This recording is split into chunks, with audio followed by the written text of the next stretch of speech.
Hi friends, నా పేరు భాస్కర్. మీరు చూస్తున్నారు తెలుగు ట్రేడర్ భాస్కర్.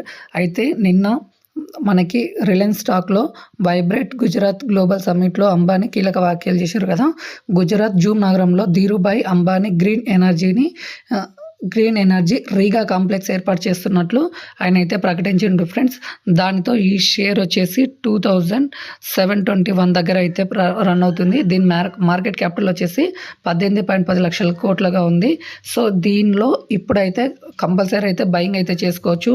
ఇంకా 2-3 ఇయర్స్ అయితే కంపల్సరీ ఈ స్టాక్ అయితే అప్పర్ సర్క్యూట్లోనే రన్ అవుతూ ఉంటుంది. రైట్ నౌ ఈ రోజు వచ్చేసి మనకి ఈ స్టాక్ వచ్చేసి 52 వీక్స్ హైలో అయితే ట్రేడ్ అవుతుంది. ఆల్మోస్ట్ 52 వీక్ హైని బ్రేక్ చేసింది ఇంతకు ముందుకే. ఇప్పుడైతే క్లియర్గా అయితే 2721లో రన్ అవుతుంది. కంపల్సరీ అయితే దీనైతే బయింగ్ అయితే హోల్డ్ చేయొచ్చని నేనైతే చెప్తున్నాను. Okay, thank you for watching.